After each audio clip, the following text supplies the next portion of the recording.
السلام عليكم ورحمة الله وبركاته. إن الحمد لله نحمده ونستعينه ونستغفره ونعوذ بالله من شرور أنفسنا ومن سيئات أعمالنا. من يهده الله فلا مضل له ومن يضلل فلا هادي له. أشهد أن لا إله إلا الله وحده لا شريك له وأشهد أن محمدا عبده ورسوله. يا أيها الذين آمنوا اتقوا الله حق تقاته ولا تموتن إلا وأنتم مسلمون. يا أيها الناس اتقوا ربكم الذي خلقكم من نفس واحدة وخلق منها زوجها وبث منهما رجالا كثيرا ونساء واتقوا الله الذي تساءلون به والأرحام إن الله كان عليكم رقيبا. يا أيها الذين آمنوا اتقوا الله وقولوا قولا سديدا يصلح لكم أعمالكم ويغفر لكم ذنوبكم ومن يطع الله ورسوله فقد فاز فوزا عظيما. أما بعد فإن خير الحديث كتاب الله وخير الهدي هدي محمد صلى الله عليه وسلم وشر الأمور محدثاتها وكل محدثة بدعة وكل بدعة ضلالة وكل ضلالة في النار. اللهم صل على محمد وعلى آل محمد كما صليت على إبراهيم وعلى آل إبراهيم إنك حميد مجيد. اللهم بارك على محمد وعلى آل محمد كما باركت على إبراهيم وعلى آل إبراهيم إنك حميد مجيد. رب اشرح لي صدري ويسر لي أمري واحلل عقدة من لساني يفقه قولي. سبحانك لا علم لنا إلا ما علمتنا إنك أنت العليم الحكيم. أعوذ بالله السميع العليم من الشيطان الرجيم. فقد قال الله تعالى إن الله لا يغير ما بقوم حتى يغيروا ما بأنفسهم وإذا أراد الله بقوم سوءا فلا مرد له وما لهم من دونه من وال.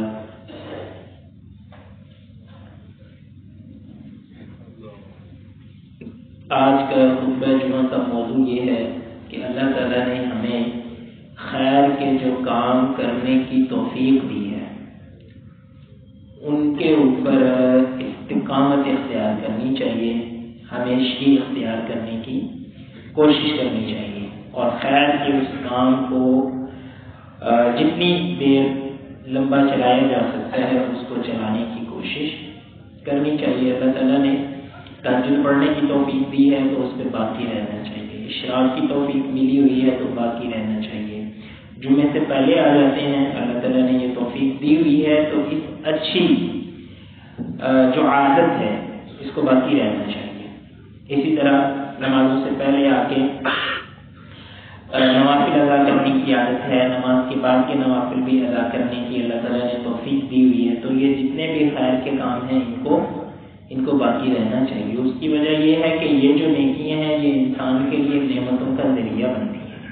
تو جب تک آپ نیکیوں پہ قائم رہتے ہیں آپ کے لیے نعمتوں کا نزول بھی ہوتا رہتا ہے. اور جو ہی ہم نیکیوں سے پیچھے ہٹتے ہیں تو ظاہر ہے کہ ہماری زندگی کے معاملات جو ہیں وہ ڈسٹرب ہوتے ہیں اور اللہ تعالیٰ کی رحمتیں اور برکتیں جو ہیں ہم ان سے محروم ہونا شروع ہو جاتے ہیں. یہ سورہ رات کی 11 نمبر آیت ہے جس کے اندر اللہ تعالیٰ فرماتے ہیں، اور یہ آیت نہ ہم نے بڑی دفعہ سنی ہوگی، ہو سکتا ہے کہ اسکول ٹائم سے ہی آپ اس آیت کو سنتے آئے. تو اس آیت کو نہیں لیکن اس کو سامنے رکھ کے ایک شعر ہے وہ تو ہمارے یہاں بہت زیادہ پڑھا جاتا ہے کہ خدا نے آج تک اس قوم کی حالت نہیں بدلی نہ ان جس کو خیال آ اپنی حالت کے بدلنے کا. حالانکہ وہ اس آیت سے زیادہ میچ نہیں کرتا لیکن لوگ سمجھتے ہیں کہ اس آیت کا وہ ترجمہ اور مفہوم ہے، کیونکہ جو شعر ہے اس کے اندر یہ کہا گیا ہے کہ آپ کی جو بری حالت ہے آپ اس کو اچھا کریں، لیکن آیت کے اندر کیا کہا ہے کہ جو آپ کی اچھی حالت ہے آپ اس کے اوپر قائم رہیں. یا دوسرے لفظوں میں یہ کہا گیا ہے کہ جب تک انسان نیکی کے اوپر قائم رہتا ہے تب تک اللہ تعالیٰ اپنی نعمتیں بھی اس کے لیے نعمتوں کا بھی اللہ تعالیٰ اس کو مستحق رکھتا ہے. تو ظاہر ہے اس طرح کی جو حالت ہے اس کو تو نہیں بدلنا چاہیے نا، اس کے اوپر تو انسان کو قائم رہنا چاہیے. اگر آپ کسی برائی کے اندر مبتلا ہیں، آپ کسی حرام کے اندر مبتلا ہیں، کسی ظلم و ستم کے اندر مبتلا ہیں، سستی اور کوتاہی کے اندر مبتلا ہیں، غفلت کے اندر مبتلا ہیں، تو اس کو آپ کو بدلنا چاہیے. لیکن اگر آپ نیکی کے اندر ہیں تو نیکی کو تو آپ کو نہیں بدلنا چاہیے. آپ میں سے کوئی بندہ ہے اللہ تعالیٰ نے اس کو توفیق دی ہوئی ہے کہ اس نے 5 سال سے کبھی تہجد نہیں چھوڑی، تو کوئی بندہ آگے کہے کہ جی آپ کو اس میں کیا بدلے گا، وہ تو پہلے ہی نیکی کے اوپر، وہ تو پہلے ہی نیکی اور خیر کے اوپر موجود ہے. اور اللہ تعالیٰ نے کہا ہے کہ اس طرح نیکی اور خیر کے اوپر ہمیں موجود رہنا چاہیے. اور اس کو کہا جاتا ہے المحافظۃ علی الخیرات یا المحافظۃ علی ما اعتاده من الخیر، کہ انسان کی عادات کے اندر جو اچھے کام شامل ہیں یا جو اس کی اچھی عادات ہیں ان کو انہیں باقی رکھنا چاہیے تاکہ وہ اللہ کی نعمتوں اور رحمتوں کا مستحق بن جائے. تو اس حوالے سے کچھ آیات ہیں اور نبی کریم صلی اللہ علیہ وسلم کی کچھ احادیث ہیں، وہ میں آپ کی خدمت میں عرض کرتا ہوں. پھر آخر میں نکات کی شکل کے اندر کچھ باتیں عرض کروں گا. تو سب سے پہلے یہ آیت ہے، اس کے بعد سورہ نحل ہے، اس کی آیت نمبر ہے 92. اس کے اندر اللہ تعالیٰ فرماتے ہیں وَلَا تَكُونُوا كَالَّتِي نَقَضَتْ غَزْلَهَا مِن بَعْدِ قُوَّةٍ أَنْكَاثًا. ایک عورت کی مثال دی ہے کہ تم اس عورت کی طرح نہ ہو جاؤ کہ جو اپنا غزل سے مراد یہ ہوتا ہے کہ یہ جو داغا نہیں بنتے تھے پہلے خواتین داغا بنتی تھی، تو جو سارا دن جو ہے نا وہ داغے بناتی ہے، اور جب دن کا آخر آتا ہے تو خود ان سب داغوں کو توڑ کے پھینک دیتی ہے. تو کہا جاتا ہے کہ عرب کے اندر کوئی اس طرح کی خاتون موجود تھی، وہ آپ سمجھیں کہ اس کا ذہنی توازن شاید کوئی زیادہ بہتر نہیں تھا، تو اس کا آپ سمجھیں کہ اس وقت کا اس نے اپنا ایک چھوٹا سا کارخانہ یا اس طرح کی کوئی چیز لگائی ہوئی تھی کہ وہ اس میں داغے بنتی تھی یا کپڑا بناتی تھی یا جو بھی چیز ہے. تو وہ بناتے تھے مل جل کے، لیکن جب ظہر کا ٹائم ہوتا تھا یا ظہر کے بعد کا ٹائم یا کام ختم کرنے کا ٹائم ہوتا تھا تو بجائے اس کے کہ جو کام اس نے کیا ہے اس کی اچھی طرح سے فنیشنگ کر کے اور اس کی پیکنگ کر کے آگے کسی کو دیا جائے تو وہ اس کو توڑ پھوڑ کے تو ادھر ہی پھینک دیتے تھے. تو اللہ تعالیٰ نے یہ کہا کہ دیکھو تم میں سے کچھ لوگ ایسے ہیں کہ جو نیکی کے کام تو کرتے ہیں لیکن اپنی نیکیوں کو اپنے ہاتھوں سے برباد کر دیتے ہیں. جو اچھی عادات ہیں ان کو اپنے ہاتھوں سے ہی وہ برباد کر دیتے ہیں. تو جو اگر اللہ تعالیٰ نے ہمیں نیکیوں کی توفیق دی ہوئی ہے تو اس کا مطلب یہ ہے کہ ہمیں اس طرح نہیں کرنا چاہیے کہ ہم خود ہی نیکیوں کو چھوڑنا شروع کر دیں یا خود ہی نیکیوں کو ہم برباد کرنا شروع کر دیں. اور اس بات کو اللہ تعالیٰ نے سورہ محمد کی جو 33 نمبر آئے تھے اس کے اندر زیادہ واضح انداز سے بیان کیا. فرمایا یا ایھا الذین آمنوا اطیعوا اللہ واطیعوا الرسول، اے وہ لوگوں جو ایمان لائے ہو اللہ اور اس کے رسول کی اطاعت کرو ولا تفسدوا اعمالکم، اور اپنے اعمال کو برباد نہ کرو. تو یہاں سے یہ بات سمجھ میں آتی ہے کہ اگر اللہ اور اس کے رسول صلی اللہ علیہ وسلم کی اطاعت نہ کی جائے تو اعمال کو آپ جتنا مرضی اچھا سمجھیں، اس کا مطلب یہ ہے کہ آپ خود بخود اس کو برباد کر لیتے ہیں. تو اللہ اور اس کے رسول صلی اللہ علیہ وسلم کی جو اطاعت ہے وہ انسان کا مقصد زندگی ہونا چاہیے، اس کی زندگی کی جو ہے نا وہ بنیاد ہونی چاہیے اور ایک ایسی چیز ہونی چاہیے کہ کوئی بھی اس کا لمحہ جو ہے وہ اس کے بغیر نہیں گزرنا چاہیے. ہر وقت ذہن کے اندر یہ بات رہنی چاہیے کہ اللہ اور اس کے رسول صلی اللہ علیہ وسلم کی ہم نے اطاعت، اللہ اور اس کے رسول کی اطاعت کو کیا کرنا لازمی کرنا ہے نا. اللہ اور اس کے رسول صلی اللہ علیہ وسلم کی اطاعت کے بغیر انسان کے لیے کوئی کامیابی نہیں ہے، نہ دنیا کے اندر نہ آخرت کے اندر. اور نبی کریم صلی اللہ علیہ وسلم کی جیسی حدیث ہے ترکت فیکم امرین لن تضلوا ما تمسکتم بہما، کہ تمہارے اندر 2 چیزیں میں چھوڑ رہا ہوں تو جب تک تھام کے رکھو گے تو خیر پہ رہو گے، جب تک تھام کے رکھو گے خیر پہ رہو گے، اللہ کی نعمتوں کا، برکتوں کا، راحتوں کا اللہ کی طرف سے نزول ہوتا رہے گا. لیکن جب ان کو چھوڑ دو گے تو ظاہر ذلت اور رسوائی اور پستی اور یہ ساری کی ساری جو اللہ کی طرف سے جو سزائیں ہیں ان کے تم سے مستحق ہو جاؤ. تو اللہ اور اس کے رسول صلی اللہ علیہ وسلم کی اطاعت کو تھام کے رکھنا چاہیے. دیکھیں نا اللہ تعالیٰ نے ہمیں مسلمان ہونے کی توفیق دی ہے، ہمارے لیے کتنی اعزاز کی بات ہے کہ ہم مسلمان ہیں. ہمارے لیے کتنی اعزاز کی بات ہے کہ ہم اللہ کے رسول صلی اللہ علیہ وسلم کے نام لیوا ہیں، ہم اللہ کے رسول صلی اللہ علیہ وسلم کی ختم نبوت پہ یقین رکھنے والے ہیں۔ ہمارے لیے یہ کتنی اعزاز کی بات ہے، اور ہم اس بات کو بھلا سمجھتے ہیں یا نہیں سمجھتے، لیکن ہم کتنے فخر سے بیان کرتے ہیں کہ ہمارا ملک جو ہے وہ لا الہ الا اللہ محمد رسول اللہ صلی اللہ علیہ وسلم کی بنیاد پہ لیا گیا۔ تو دیکھیں یہ جو اتنی بڑی سعادتیں ہمیں ملی ہوئی ہیں تو ان کو ہمیں باقی رکھنا چاہیے، ان کو قائم رکھنا چاہیے، نہ یہ کہ ہم مرعوب ہوں دوسروں سے، ہم سمجھے نہیں یار وہ یہ جو فلانا فلسفہ ہے نا، یا یہ جو فلانا طریقہ کار ہے یہ بہت اچھا ہے، یعنی ہم سمجھے کہ دیکھو یہ مسلمان جو ہے نا یہ پرانی پتہ نہیں کدھر کی قصے کہانیاں یہ سناتے رہتے ہیں، تو جو ویسٹ سے جو چیز آتی ہے نا اس کے اندر وہ بڑی لاجیکل ہوتی ہے۔ یا مطلب آپ کسی اسکالر کو سننا شروع کر دیں جو آپ کو یہ کہتا ہے کہ یار یہ دین دون کی کوئی ضرورت نہیں ہے، یہ بندے کا اپنا پرسنل معاملہ ہوتا ہے، آپ ہر جگہ بھی مولوی بن کے نہ کرنا چاہیے، تو یہ فضول فلسفہ ہے، اس کی دین کے اندر کوئی حیثیت نہیں ہے۔ دین اسلام کے بغیر انسان کا کوئی تصور نہیں۔ وَمَن يَبْتَغِ غَيْرَ الْإِسْلَامِ دِينًا فَلَن يُقْبَلَ، دین سے مراد یہ ہوتا ہے کہ آپ کا ایک لائف سٹائل ہے، آپ کس طرح کا لائف سٹائل رکھنا چاہتے ہیں۔ تو ہم یہ سمجھتے ہیں کہ ہمارا لائف سٹائل ہمیں رکھنے کی آزادی ہے کہ ہم جیسے مرضی نہ لیں گے۔ اللہ تعالیٰ یہ فرماتے ہیں کہ اگر تم اسلام کے علاوہ اپنا کوئی لائف سٹائل بناؤ گے یا اپنے لیے کوئی دین تم بناؤ گے تو وہ تمہاری طرف سے کوئی قابل قبول نہیں ہے، لہذا تمہیں دین اسلام کو مانو۔ تو آپ یہ سمجھیں کہ اسلام کی اگر اللہ نے ہمیں سمجھ دی ہوئی ہے اور ہم دائرہ اسلام کے اندر اگر داخل ہو گئے ہوئے ہیں تو ہمیں اللہ کی اس نعمت کی قدر کرنی چاہیے۔ اور قدر کرنے سے کیا ہوا ہے؟ قدر کرنے سے مراد یہ نہیں ہے کہ بھئی مطلب ہماری جو پیدا ہوتے ہوئے جو رسمیں ہوئی تھی یا نکاح کے وقت کی جو خاص رسمیں ہیں یا اس طرح کے موقعوں کے اوپر تو وہ جی ہم مسلمان ہیں۔ مراد یہ ہے کہ اپنی زندگی کا ہر لمحہ جو ہے وہ دین اسلام کے مطابق ہمیں گزارنا چاہیے۔ اگر ہم لا الہ الا اللہ محمد رسول اللہ کیا دیتے ہیں لیکن دین کے اوپر نہیں چلتے تو مطلب یہ ہے کہ اللہ کی دی ہوئی نعمت کی ہم قدر نہیں کر رہے۔ اور اگر ہم کہتے ہیں جی ہم نے اسلام کو پاکستان کو اسلام کے نام پہ لیا ہے تو پھر اگر اس کے اندر دین کا قانون نافذ نہیں ہوتا، اسلام کا قانون نافذ نہیں ہوتا تو مراد یہ ہے کہ ہم اس کے اندر کوتاہی کرتے ہیں۔ تو اس میں یہ جو ہے نا یہ کوتاہی کرنا یہ درست نہیں ہے۔ قرآن کریم کی ایک اور آیت ہے سورہ حدید کی آیت نمبر ہے 16۔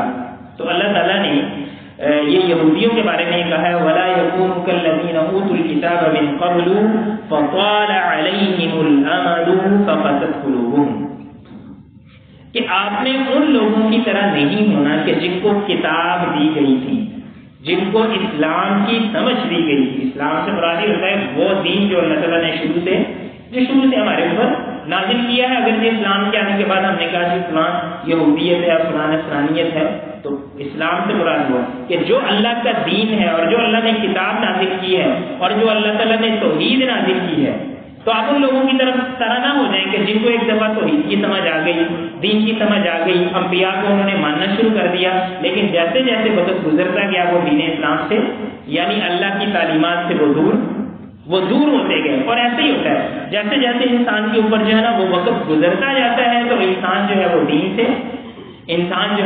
سے دور ہونا شروع ہو جاتا ہے۔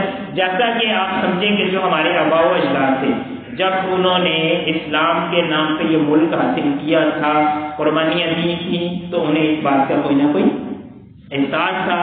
باقاعدہ یہ کہا جاتا تھا کہ دیکھو جی ہم مسلمان ہیں، ہم صرف عام انسان نہیں بلکہ ہم مسلمان ہیں، لہذا ہمارا کوئی بھی نظام اور اصول جو ہے وہ اسلام کے بغیر نہیں چل سکتا۔ لیکن آہستہ آہستہ وہ چیزیں جو ہے وہ چیزیں ہمارے اندر سے بالکل ختم ہو چکی ہوئی ہیں۔ تو یہ بالکل وہی یہودیوں کا یہ اہل کتاب کا طریقہ کار ہے کہ جیسے جیسے ٹائم ان کا گزرتا جاتا ہے وہ دین سے دور ہوتے جاتے ہیں۔ حالانکہ اگر اللہ تعالیٰ نے ایک دفعہ ہمیں کسی نعمت کی سمجھ دی ہوئی ہے تو ہمیں اسے چھوڑنا نہیں چاہیے۔ یعنی اگر اسلام کے نام سے اللہ تعالیٰ نے ہمیں ملک دیا ہے تو اس کو اسلام کو ہمیں نہیں چھوڑنا چاہیے۔ اگر اللہ تعالیٰ نے مسلمانوں کے گھر ہمیں پیدا کیا ہے تو ہمیں اسلام کو نہیں چھوڑنا چاہیے۔ اگر اللہ تعالیٰ نے ہمیں یہ سمجھ دے دی ہوئی ہے کہ ہمیں مسجد کی اہمیت کا پتہ ہے، ہمیں قرآن کی اہمیت کا پتہ ہے، نبی کریم صلی اللہ علیہ وسلم کے فرامین کی اہمیت کا پتہ ہے، تو کسی کالج میں جانے کی وجہ سے، یونیورسٹی میں جانے کی وجہ سے، کسی کمپنی کے اندر ملازم لگنے کی وجہ سے، کسی نوکری کی وجہ سے، یا کسی اپرچونٹی کی وجہ سے، یا کسی جاب کی وجہ سے ان چیزوں سے ہمیں دور نہیں ہونا چاہیے۔ آپ نے دیکھا ہوگا ہمارے ارد گرد کتنے نوجوان ہوتے ہیں ماشاءاللہ، ان کی پوری داڑیاں ہوتی ہیں۔ داڑھی کی بات نہیں اس وجہ سے کرتا ہے کیونکہ دور سے نظر آتی ہے، اسلام کے ایک شاعر ہے، علامت ہے، ورنہ یہ ہے کہ مطلب دین اسلام کی اور بھی بہت ساری چیزیں ہیں۔ تو اشوار کاموں سے اوپر کرنا، داڑھی رکھنا، گالی گلوچ نہ کرنا، یہ ساری کی ساری چیزیں جو ہے نا یہ ایسی ہیں کہ جو معاشرے کے اندر نظر آتی ہیں۔ تو آپ نے دیکھا ہوگا آپ کو اس طرح کے لوگ نظر آتے ہیں جو مسجدوں کی پہلی صفوں پہ ہوتے ہیں، جو اذانیں بھی دیتے ہیں، جو خطبات جمعہ میں سب سے پہلے آتے ہیں، اچانک جو ہے وہ دین سے دور ہو جاتے۔ کیوں؟ اور جی اس کی شادی ہو گئی ہے، اس وجہ سے دین سے دور ہو۔ کیوں ہوا جی؟ فلان جگہ پہ وہ پڑھنے کے لیے چلا گیا، اس لیے دین سے دور ہو گیا۔ کیوں دین سے دور ہوا جی؟ فلان جگہ پہ اس نے جاب کرنا۔ تو مراد یہ ہے کہ یہ والی جو دنیا کی چیزیں ہیں، اور حالانکہ اسلام کی وجہ سے ہی تو اللہ تعالیٰ نے ہمارے لیے یہ آسانیاں پیدا کی، لیکن ہم انہی آسانی اور نعمتوں کو اسلام سے دوری کا جو ہے وہ اپنے لیے ذریعہ بنا دیتے ہیں۔ اسی طرح اللہ تعالیٰ نے قرآن کریم کے اندر یہ 27ویں پارے کی ہی سورہ حدید کی ہی ایک آیت ہے، اس سے تھوڑی سی آگے جا کے 27 نمبر ہے، اللہ تعالیٰ فرماتے ہیں وَرَهْبَانِيَّةً اتَّبَعُوهَا مَا كَتَبْنَاهَا عَلَيْهِمْ إِلَّا ابْتِغَاءَ رِضْوَانِ اللَّهِ فَمَا رَعَوْهَا حَقَّ رِعَایَتِهَا، کہ یہ جو عیسائی ہیں اور نصرانی ہیں، انہوں نے اپنے لیے اپنا ایک نیا دین ایجاد کر دیا، اور انہوں نے اپنے لیے رہبانیت کو ایجاد کر دیا۔ حالانکہ یہ بات بھی غلط تھی، اپنا نیا دین ایجاد کرنا یہ تو بالکل جائز ہی نہیں، درست ہی نہیں، لیکن مسئلہ پتہ کیا تھا کہ جو دین انہوں نے خود سمجھا تھا فما رعوها حق رعایتها، اس سے بھی وہ آہستہ آہستہ دور ہوتے ہیں۔ تو مراد کیا ہے کہ ان کے اندر مستقل مزاجی نہیں تھی، یعنی المحافظۃ علی الخیرات کی جو خصوصیت انسان کے اندر ہونی چاہیے وہ اس کے اندر نہیں تھی، استقامت نہیں تھی، نیکیوں کے اوپر استقامت نہیں تھی۔ حالانکہ نبی کریم صلی اللہ علیہ وسلم سے پوچھا گیا کہ بھائی مجھے کیا کرنا چاہیے؟ تو اللہ کے رسول صلی اللہ علیہ وسلم نے فرمایا قل آمنت باللہ ثم استقم، ایک ہی کام ہے، کہو میں اللہ پہ ایمان لاتا ہوں پھر اس پہ ڈٹ جاؤ۔ تو یہ جو ڈٹنے والی بات ہے یہ ہمارے اندر سے ختم ہو جاتی ہے۔ بعض دفعہ ہم میں سے بہت سارے لوگ ہیں ان کو ایک جوش جذبہ ان کے اندر آتا ہے، تو وہ کہتے ہیں لو جی میں نے دین کا علم حاصل کرنا ہے، چلو جی یہاں پہ ترجمہ قرآن کلاس ہونا چاہیے، یہاں پہ جو ہے نا وہ فلانا کورس ہونا چاہیے، یہاں پہ یہ کام کرنا چاہیے۔ 2 ہفتے بعد کوئی کچھ بھی وہاں پہ نظر نہیں آتا۔ اس کی وجہ کیا ہے؟ وجہ یہ ہے کہ مستقل مزاجی نہیں ہے، مزاج کے اندر جو ہے، اور آپ دیکھیں کہ یہ مستقل مزاجی ایک ایسی چیز ہے، آپ اس کو دین کے ساتھ نہ جوڑے۔ میں عموماً جتنی بھی باتیں کرتا ہوں میں آپ کو یہ جملہ ضرور بولتا ہوں کہ ہم جو بھی کام کرتے ہیں ہم دین سمجھ کے کرتے ہیں۔ ہمارے نزدیک تو کھانا بھی دین ہے، ہم تو کپڑے بھی دین سمجھ کے پہنتے ہیں، لیکن آپ ایسے کریں گے دین کو ایک دفعہ سائڈ پہ رکھ دیں۔ تو یہ جتنی چیزیں ہیں آپ دین نہ بھی سمجھے تو یہ آپ کی بنیادی ضرورتیں ہیں۔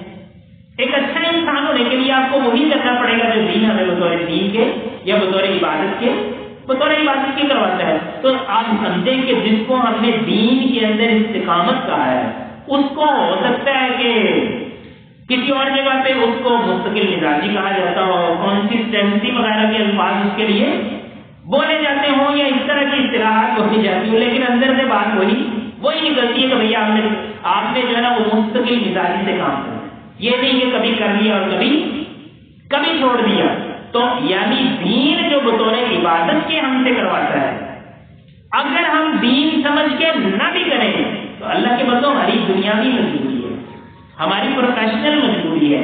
اگر ہم اپنا کامیاب کیریئر بنانا چاہتے ہیں تو اس کے لیے بھی مجبوری ہے۔ تو کیا یہ بہتر نہیں ہے کہ ہم اس کو دین سمجھ کے کریں اور ذمہ داری سمجھ کے کریں، اور جس طرح آپ سمجھیں کہ ہمارے کیریئر کی کوئی ریکوائرمنٹس ہوتی ہیں، اس کے کچھ مطالبے یا تقاضے ہوتے ہیں، اسی طرح ہمارے دین کے بھی کچھ تقاضے ہیں۔ تو ادھر بھی آپ مستقل مزاجی اختیار کریں اور ادھر بھی ہمیں مستقل مزاجیت تیار کرنی چاہیے. اور آپ دیکھیے کہ ہمارا دین کیسا ہے.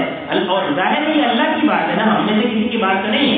یعنی یہ کوئی ایسے سغرے کبرے تو نہیں ہے کہ بھئی ہم نے 2 جمع 2 4 آپس میں بیٹھ کے جو ہے نا ان چیزوں کو بنا لیا ہوا ہے اور 10 سال بعد جو ہے وہ ریلیونٹ ہو جائیں گی, ان کا معاشرے سے کوئی تعلق ہی نہیں رہے گا. اللہ کے بندے یہ نظام بنانے والی اللہ کی ذات ہے, اور اس کا نظام جو ہے وہ اس کی دنیا کے اندر, اس کی مخلوقات کے اندر کبھی غیر متعلق ہو ہی نہیں سکتا, کبھی آؤٹ ڈیٹڈ ہو ہی نہیں سکتا, کبھی ریلیونٹ ہو ہی نہیں سکتا. لہٰذا ہمیں اس بات پہ پوری شرح صدر ہونی چاہیے کہ بھئی ہم نے دین کے اوپر عمل پیرا ہونا ہے, اور دین نے جو اچھی عادات اور اخلاقیات ہمیں سمجھائی ہیں ان کو جو ہے نا وہ ہم نے اپنے اندر پیدا کرنا ہے.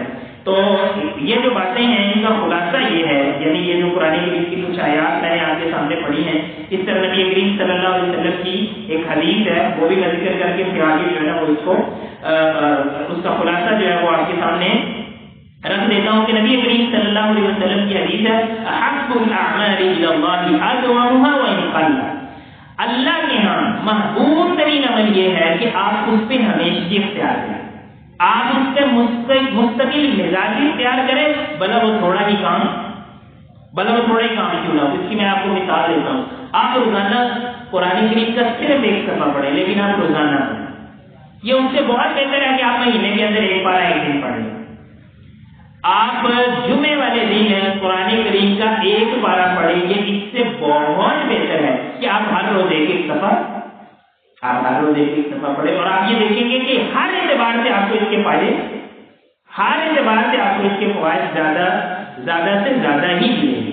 اور اسی طرح نبی کریم صلی اللہ علیہ وسلم نے ایک دفعہ حضرت عبداللہ بن عمرو بن عاص رضی اللہ تعالیٰ عنہ کو فرمایا تھا کہ نعم الرجل عبد اللہ فإنه كان يصلي باللیل, کہ عبداللہ بہت اچھا بندہ تھا یا بہت اچھا بچہ, اس معنی میں کہتا ہوں کہ وہ چھوٹی عمر کے تھے, کہ رات کو یہ قیام کیا کرتا تھا لیکن پھر پتہ نہیں کیوں اس نے چھوڑ دیا. تو یعنی اللہ کے رسول صلی اللہ علیہ وسلم نے ان کی ہمیشگی, ان کو مبارک کہ آپ نے ہمیشگی اختیار کرنی, آپ نے مستقل مزاجی اختیار کرنی, آپ نے استقامت اختیار کرنی ہے, آپ نے ثبات اختیار کرنا ہے. اور اس کے لیے اور آپ حیران ہوں گے, مطلب میرا ان کے تعلق ان چیزوں کے ساتھ بھی ہے, موبائل, کمپیوٹر, سوشل میڈیا.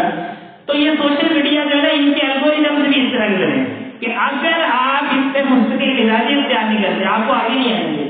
آپ میں سے یہ یہاں پہ جو بچے بیٹھے ہوں گے یا بڑے بھی جو کنٹینٹ کریٹر بیٹھے ہوں گے وہ بڑی اچھی طرح جانتے ہیں.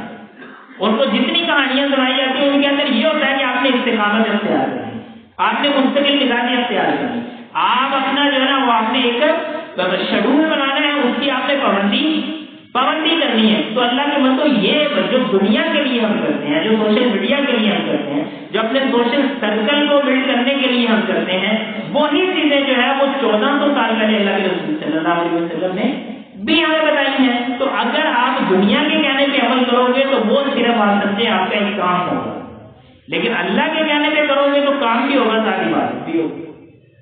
دنیا کے کہنے پہ کرو گے صرف دنیا ملے گی, لیکن اللہ کے کہنے پہ کرو گے تو دنیا بھی ملے گی اور ساتھ آخرت بھی ملے گی. تو ان چیزوں کو جو ہے نا وہ اپنی یعنی یہ جو چیزیں ہیں ان کو اپنے ارد گرد کی چیزوں کے ساتھ ہمیں ریلیٹ کرنا چاہیے, ان کے ساتھ جوڑنا چاہیے. اور یہ جو ہر وقت آپ نے ذہن کے اندر بٹھایا ہوتا ہے نا کہ یار یہ اگر آپ دین کے چکر میں پڑ جائیں گے تو آپ دنیا سے پیچھے رہ جائیں گے, پتہ نہیں کس پاگل نے آپ کے ذہن میں یہ بات ڈالی. آپ اگر دین کے اوپر عمل پیرا ہونا شروع ہو جائیں تو دنیا ساری کی ساری آپ سے پیچھے رہ جائے. اور آپ مجھے یہ بتائیے کہ اللہ کے رسول صلی اللہ علیہ وسلم دنیا کے کامیاب ترین لیڈر تھے کہ نہیں تھے؟ تو انہوں نے کون سی لیڈرشپ کی کتابیں پڑھی ہیں؟ اس کے بعد صحابہ کرام جو ابوبکر صدیق, عمر فاروق, عثمان غنی, علی رضی اللہ تعالیٰ عنہ, خالد بن ولید, عبد الرحمن بن عوف, یہ جتنے کے جتنے صحابہ کرام ہیں انہوں نے یہ جو کارپوریٹ سیکٹر والی کوئی کہانی ان کو نہیں آتی, لیکن یہ کہ وہ دین کے اوپر عمل کر رہا ہے. تو آج بھی اگر ہم دین کے اوپر عمل کر رہے ہیں تو ہمارے سارے کے سارے مسئلے ہمارے مسئلے حل ہو جائیں گے. اور حضرت عمر بن خطاب رضی اللہ تعالیٰ عنہ جو یہ کہا کرتے تھے کہ نحن قوم اعزنا اللہ بالاسلام, ہمیں جتنی بھی عزت ملی ہے وہ اسلام کی وجہ سے ملی ہے. من ابتغینا العزة بغیرہ اذلنا اللہ, اور جب ہم ذلیل ہونا شروع ہو جائیں تو پکی بات ہے کہ ہمارے ذہن کے اندر یہ خناس آ گیا ہے کہ بھئی دین کی وجہ سے ہم پیچھے. یہ خناس کے لفظ میں نے پچھلی دفعہ بولا تھا اور اس کے ساتھ ایک اور لفظ بھی بولا تھا. تو خناس کا مطلب وہی ہے جو پچھلی دفعہ میں نے لفظ بولا تھا. تو میں نہیں بولتا, اچھی بات ہے اگر آپ کے لیے, میں صرف اس وجہ سے بولا تھا تاکہ آپ کو یہ خناس کا لفظ جس کو نہیں سمجھ آتا اس کو وہ بھی سمجھ آئے. تو آج میں دوبارہ نہیں دہراؤں گا, اس سے آپ کا امتحان بھی ہو جائے گا آپ کو پچھلا لفظ یاد ہے کہ نہیں یاد ہے. تو آج کا جو خطبہ جمعہ ہے اس کے ہمارے 5 نکات ہیں. سب سے پہلا نقطہ یہ ہے کہ عمل پہ ہمیشگی اختیار کرنی چاہیے اگرچہ وہ تھوڑا ہی کیوں نہ ہو.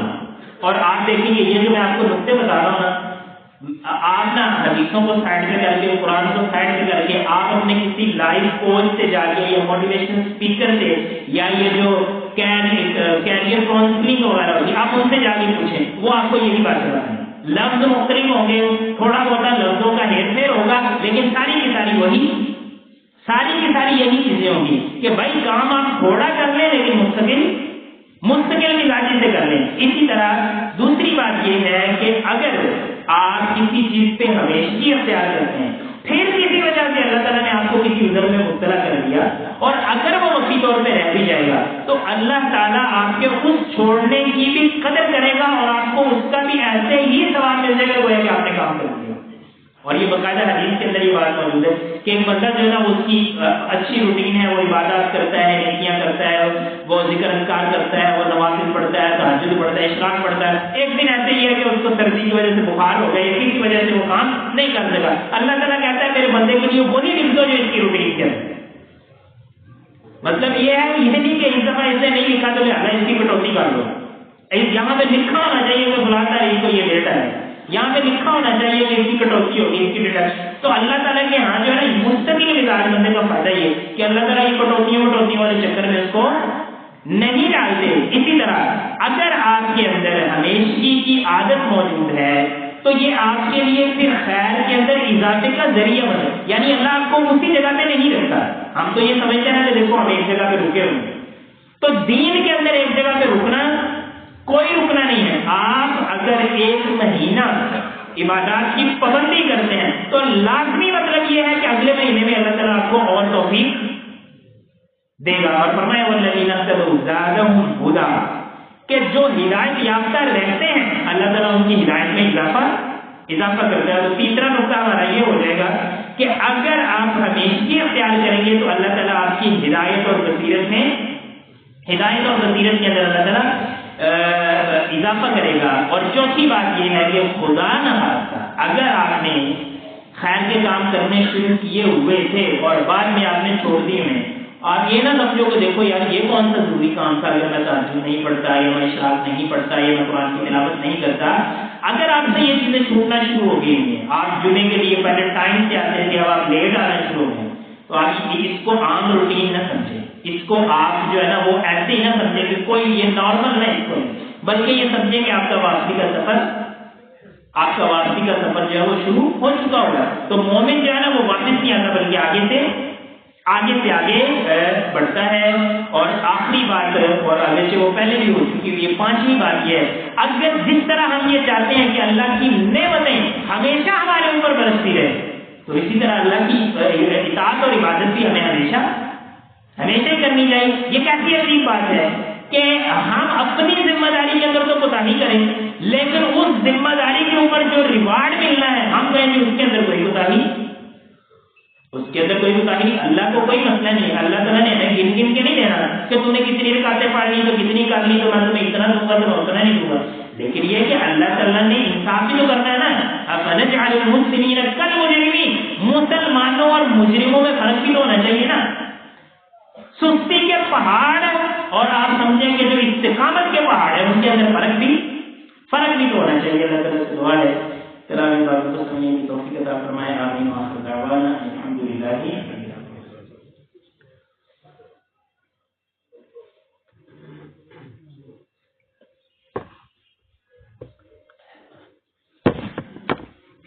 الحمدللہ وحدہ والصلاة والسلام علی من لا نبی بعدہ اما بعد. یہ نا آج کتنی تاریخ, 20 تاریخ ہے دسمبر کی, 20 ہے کہ 21, 19.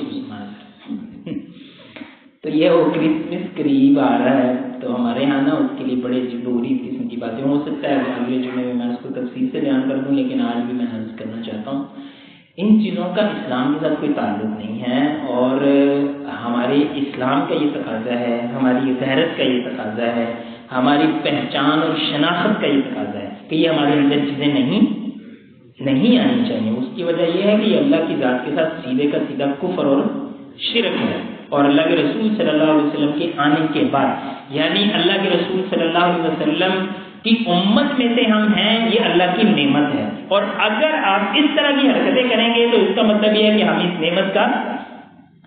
نعمت کا ہم شکریہ ادا نہیں کریں گے۔ تو یہ جو چیزیں ہیں یہ بالکل بھی درست نہیں ہے۔ مجھے تفصیلی موقع ملا، حالانکہ میں پہلے بھی اس پہ پڑھا چکا ہوں، تو اگلا جمعہ شاید میں اس پہ پڑھا دوں گا، لیکن میں آپ کو بس ایک ایسی بات جو آپ کو سمجھ آ جائے گی وہ میں عرض کرتا ہوں۔ یہ مجھے نا کل کسی نے بتایا ہے کہ یہ جو کرسمس ہے نا یہ تو عیسائیوں کا ہے نا، عیسائیوں کا آپ سمجھے کہ ان کی عبادت یہ جو بھی ان کا ہے، یعنی ایونٹ عیسائیوں کا ہے۔ تو ہم مسلمانوں کو یہ کہتے ہیں کہ یار آپ کے اس ایونٹ کے ساتھ کوئی تعلق نہیں۔ آپ کا کیا خیال ہے کہ جو یہودی ہیں یا جو دیگر مذاہب والے ہیں وہ عیسائیوں کے اس ایونٹ کو مناتے ہوں گے؟ یہودیوں کے بارے میں یہ بات میں خود نہیں، آپ میں سے لوگ شاید بہتر جانتے ہوں گے، لیکن ایک بڑے معتبر بندے نے مجھے یہ بات بتائی ہے کہ ہم تو یہ سمجھتے ہیں نا کہ دیکھو جی میرا ملازم تھا، یہ میرا کلیگ تھا، یہ تو میرا دوست تھا، تو اس نے مجھے عید کے موقع پہ کہا تو میں اس کو اس موقع پہ کہہ دوں گا تو کیا ہو جائے گا؟ تو بھائی یہ آپ کے دین کا مسئلہ ہے نا، آپ نے نہیں کہنا۔ اچھا یہودی کہتے ہیں اس حوالے سے کتنے زیادہ کانشیس اور حساس ہیں کہ انہوں نے وہ یہ جو ہیپی کرسمس والے وہ لفظ نہیں بولتے، اور وہ کہتے ہیں کہ دیکھیں جو عیسائی ہیں وہ غلط ہیں، اور انہوں نے ہمارا جو دین ہے اور جو ہمارا نبی ہے انہوں نے ان سے انحراف کیا ہے، لہذا وہ ان دنوں کے اندر جو انہیں چھٹیاں ہوتی ہیں ان کے لیے وہ ہیپی کرسمس والے لفظ نہیں بولتے، بلکہ وہ زیادہ سے زیادہ اس طرح کا لفظ بول دیں گے کہ آپ کو چھٹیاں مبارک ہو، ہیپی ہالیڈیز یا اس طرح کی کوئی بات۔ تو میں کہنا یہ چاہتا ہوں کہ یار جو دوسرے غلط لوگ ہیں، یہودی ہیں یا ہندو ہیں یا فلانے ڈمکانے اس طرح کے لوگ ہیں، ان کو اپنی چیزوں کے اوپر، حالانکہ وہ باطل کے اوپر ہے، اتنی زیادہ غیرت ہے، تو مسلمانوں کے اندر غیرت کیوں نہیں موجود؟ ہمارے اندر بھی تو غیرت ہونی چاہیے۔ اسلام جو ہے نا وہ کسی کے اوپر ظلم و ستم کی بات نہیں کرتا۔ اسلام یہ بھی نہیں چاہتا کہ آپ بدتمیز بن جائیں، لیکن اسلام یہ بھی نہیں چاہتا کہ آپ اتنی زیادہ رواداری دکھانا شروع کر دیں کہ دیکھو جی آپ فرض کریں کہ اگر کوئی عیسائی آپ کے ساتھ عید پڑھنے کے لیے آ جائے، یہ ایک مسئلہ ایک الگ ہے، لیکن آپ فرض کریں اگر کوئی عیسائی آپ کے ساتھ عید پڑھنے کے لیے آ جائے تو کیا آپ مقابلے میں ان کے کرسمس میں جا کے شرکت کرنا شروع کر دیں؟ کیا آپ ان کے گرجوں کے اندر جانا شروع کر دیں؟ تو بھائی جان یہ آپ کا دنیا کا لین دین نہیں ہے کہ اس نے میرے لیے کھانے کی چیز بھیجی تو میں اس کے لیے کھانے کی چیز بھیج رہا ہوں، اس نے مجھے تحفہ دیا تو میں اس کو دے رہا ہوں، یہ ہمارے دین کا مسئلہ ہے۔ ایسے نہیں ہو سکتا کہ وہ کہیں کہ چلو جی اگر عیسائی یہ کہیں کہ دیکھو جتنی آپ کی عبادات ہیں ہم ان کو قبول کرتے ہیں تو آپ ساری کی ساری ہماری عبادت قبول کرو، تو یہ بات درست ہے؟ اللہ کے رسول صلی اللہ علیہ وسلم کو اس طرح کی پیشکشیں جو ہے وہ اس زمانے میں اہل کتاب نے بھی کی، انہوں نے مشرکوں نے بھی کی، لیکن اللہ کے رسول صلی اللہ علیہ وسلم نے ان سب چیزوں کو ٹھکرا دیا تھا۔ تو یہ جو مسئلے ہیں نا یہ بالکل ہمارے لیے انڈرسٹوڈ باتیں ہونی چاہیے، ان پہ لمبی لمبی تقریریں کرنے کی کوئی ضرورت نہیں ہونی چاہیے کہ یہ جو کرسمس، دیوالی اور اس طرح کے الٹے سیدھے جتنی بھی باتیں ہیں ان کا ہمارے اسلام کے ساتھ کوئی تعلق نہیں ہے، اور ہمیں ان چیزوں کے اندر بالکل بھی جو ہے وہ دلچسپی کا مظاہرہ نہیں کرنا چاہیے، اور ان باتوں کو اپنے بچوں کے اندر اور اپنی جو آنے والی نسل ہے ان کے اندر منتقل کرنا چاہیے۔ اللہم انصر الاسلام والمسلمین، اللہم انصر الجہاد والمجاہدین، اللہم اعز الاسلام والمسلمین واذل الکفر والکافرین واذل النفاق والمنافقین، سبحان ربک رب العزة عما یصفون، سلام علی المرسلین والحمد للہ رب العالمین۔